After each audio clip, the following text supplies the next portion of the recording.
Hey everybody, Scott Steen with winnersandwhiners.com coming to you all the way from the Keith Jackson studio deep in the bowels of the Winners and Whiners Sports and Entertainment Complex. Oh Nelly! We have a good one today with Alabama. It is going to be a good one. It's the semifinal number 2 from the Orange Bowl down there in Miami, and it does involve the Oklahoma Sooners facing off against the Alabama Crimson Tide. Alabama's 14-point favorites, and as well, that game has been stuck on 14 really just about since it opened. It opened at 13 and a half, quickly went up to 14, and there it has stayed. 77, by the way, is your total. 77. That's that's up there, and that's actually kind of gone down. It bounced up.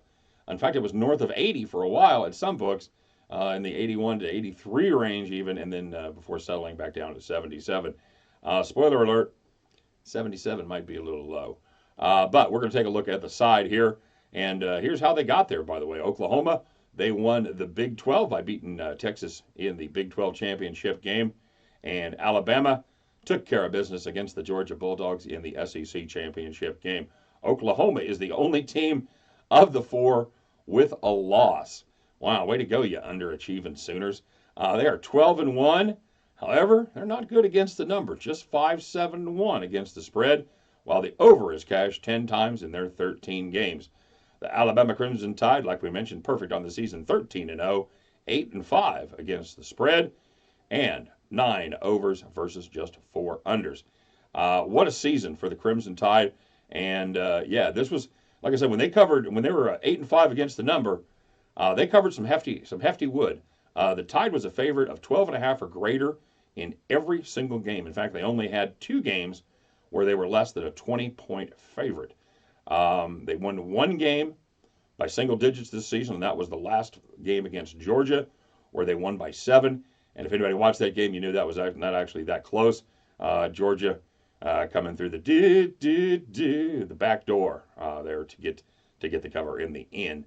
Fun fact. Last time Bama lost was November of 2017 to Auburn. And the Auburn team that we saw in their bowl game against Purdue, I bet Alabama's happy they're not facing that team, because that team had it all going on for reals. But I digress. You know what? I feel like this game has really been talked to death. All right, so here we go. Let's recap what we know, what everybody's been listening to for about 3 weeks now. Alabama, great offense, elite quarterback. Oklahoma, elite offense, elite college quarterback. Not really a pro prospect in spite of what he's yakking about. I don't think Kyler Murray is going to pass up a lucrative baseball career to go bang around and try to make an NFL team. That's just me. I could be wrong. I know the kid likes a challenge, so go to it, brother.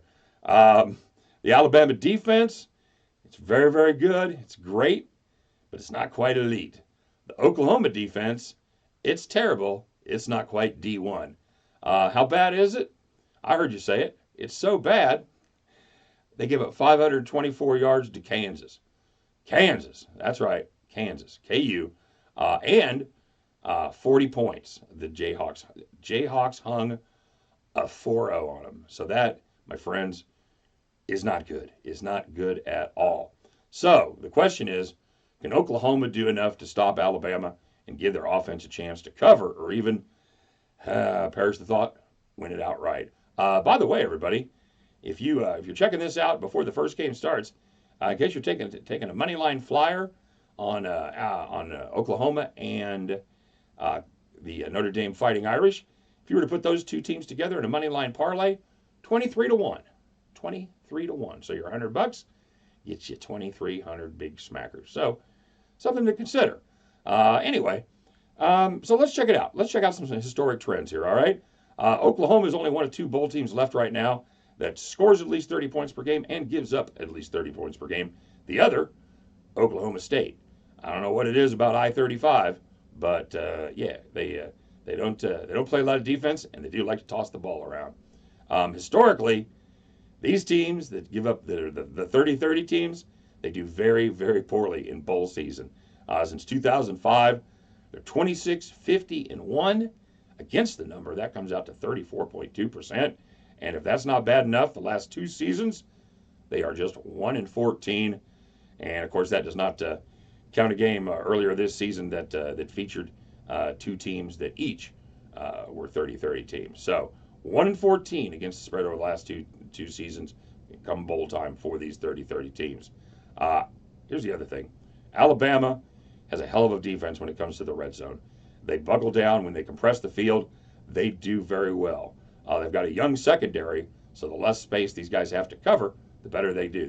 They're hitters, they can get it done in a compacted field. So they're third best, in fact, in the nation in red zone defense. They give up scores 2/3 of the time, but they give up touchdowns on just 17 of 30 trips into the red zone. And by the way, if you extrapolate that out, Alabama played 13 games this year, just gave up 30 trips into the red zone. That's a little over 2 trips per game is what you're looking at there into the red zone. So, yeah, have fun with that, Sooners. Oklahoma, on the other hand, their defense, I believe we've already perhaps touched on how not good they are. They are the second worst in the country at red zone defense, allowing touchdowns on 40 of 47 possessions. So, in essence, what you've done there is you've almost shortened the field to 80 yards for Alabama. That's a hell of an advantage to have. It really is. Also, what this means is while Oklahoma may get their shots, they may be trading some touchdowns for field goals. And in this contest, that is not going to be a recipe for success at all. This is kind of a tough one for me, and there's a couple of reasons. I like Alabama here, but there's a couple things that gave me pause. Number one, I worry about quarterback Kyler Murray running nuts versus man-to-man coverage. When the outside corners turn their back to run with the receivers, I worry about Murray being able to exploit any kind of opportunity, any kind of hole.